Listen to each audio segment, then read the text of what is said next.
উত্তরবঙ্গের সর্ববৃহৎ জনসমাগম কুড়িগ্রাম জেলার চিলমারী উপজেলার ঐতিহ্যবাহী ব্রহ্মপুত্র স্নান বা অষ্টমীর মেলা।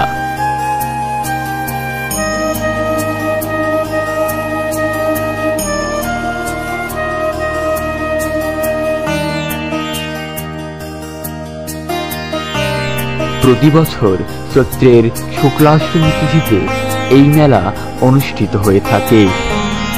প্রায় 5 কিলোমিটার এলাকা জুড়ে বিস্তৃত এই মেলা দেখতে দূর দূরান্ত থেকে লোকজন আসেন। ভারত, নেপাল, ভুটান থেকেও অসংখ্য পুণ্যার্থী চিলমারীর ব্রহ্মপুত্র স্নানে অংশগ্রহণ করেন। বলা হয়ে থাকে এখানে জটাধারী নাগা সন্ন্যাসীরাও আসেন।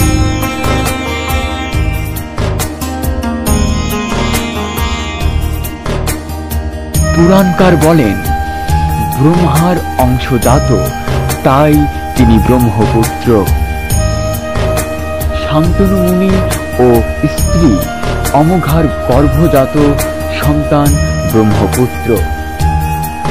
কৈলাস পর্বতে ব্রহ্মকুণ্ডে অবস্থান করেছিলেন ভগবান পরশুরাম মাতৃ হত্যাজনিত পাপ বিমোচনে এবং ব্রহ্মপুত্রকে সর্বসম্মুখে উন্মোচন করেন।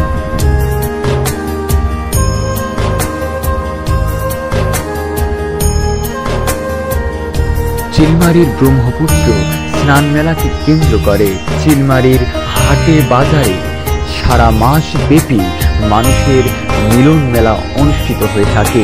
তার মধ্যে রানীগঞ্জ অষ্টমীর মেলা, ফকিরেরহাট অষ্টমীর মেলা, বালাবাড়ি অষ্টমীর মেলা, ব্যাপারী বাজার অষ্টমীর মেলা, রাজারঘাট অষ্টমীর মেলা, নয়ারহাট অষ্টমীর মেলা উল্লেখযোগ্য।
চৈত্র মাসের শুক্লাষ্টমীতে ব্রহ্মপুত্র স্নানে বাজপেয় যজ্ঞের ফল পাওয়া যায় বা সর্বতীর্থ স্নানের ফল লাভ করা যায়।